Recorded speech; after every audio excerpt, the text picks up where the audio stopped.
नमस्कार, मी राजेंद्र पुन्हा एकदा आपल्या सर्वांचे मराठी गायडन्स या यूट्यूब चॅनलवरती स्वागत करतो।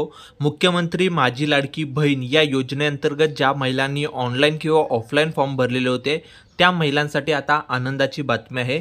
मुख्यमंत्री माझी लाडकी बहीण या योजनेचे जे ऑनलाईन यादी आहेत त्या ऑनलाईन याद्या जाहीर व्हायला सुरुवात झालेली आहे। तर ही यादी आपण कशी पाहू शकतो हे आपण या व्हिडिओमध्ये पाहणार आहोत। जर तुम्ही चॅनलवरती पहिल्यांदाच आला असेल तर चॅनलला सबस्क्राइब करून ठेवा, अशीच माहिती पहिल्यांदा तुमच्यापर्यंत पोहोचत राहणार आहे। तर आता आपल्याला मुख्यमंत्री माझी लाडकी बहीण या योजनेची जी यादी आहे, ऑनलाईन यादी आहे, ती पाहण्यासाठी आपल्याला काय करायचं आहे, ब्राउझरवरती यायचं आहे। ब्राउझरवरती आल्यानंतर आपल्याला इथे सर्च करायचं, तुम्ही तुमच्या जिल्ह्याची यादी सर्च करू शकता। आता इथे मी तुम्हाला धुळे म्युनिसिपल कॉर्पोरेशन म्हणजे धुळे जिल्ह्याची यादी दाखवणार आहे, जी ऑनलाईन यादी आहे। इथे पाहू शकता धुळे म्युनिसिपल कॉर्पोरेशन, याच्याच खाली तुम्हाला इथे पाहू शकता मुख्यमंत्री माझी लाडकी बहीण असं ऑप्शन आहे। तर इथे मुख्यमंत्री माझी या ऑप्शनवरती क्लिक करा। आता इथे क्लिक केल्यानंतर पाहू शकता धुळे म्युनिसिपल कॉर्पोरेशन धुळे महानगरपालिकेची जी वेबसाईट आहे ती ओपन झालेली आहे।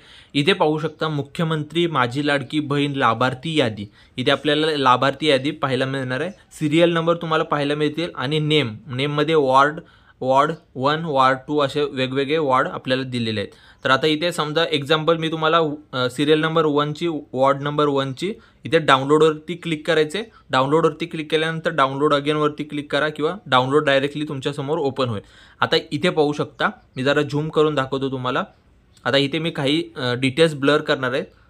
तर इथे पाहू शकता धुळे महानगरपालिका धुळे मुख्यमंत्री माझी लाडकी बहीण योजना लाभार्थी यादी। आता याच्यामध्ये तुम्हाला काय माहिती पाहायला मिळणार आहे, तर इथे पाहू शकता पहिल्यांदा तुमचं नाव पाहायला मिळेल, जी महिला असेल तिचं नाव पाहायला मिळेल, पत्ता, मोबाईल नंबर आणि त्यानंतर जन्मतारीख, लिंग असेल, आधार कार्ड क्रमांक असेल, पिनकोड असेल, जिल्हा, तालुका, नाव, जी तुम्ही फॉर्म भरताना जी माहिती दिली होती तीच इथे तुम्हाला पाहायला मिळणार आहे।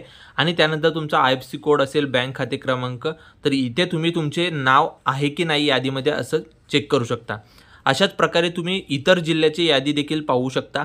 प्रत्येक जिल्ह्याची जी यादी आहे ती यायला सुरुवात झालेली आहे। कोणतीही यादी आल्यानंतर आपल्या चॅनलवरती त्याचा व्हिडिओ येईल, त्यासाठी चॅनलला सबस्क्राइब करून ठेवा आणि असेच माहितीपूर्वक व्हिडिओ मी तुमच्यासाठी घेऊन येत राहतो। जय हिंद, जय महाराष्ट्र।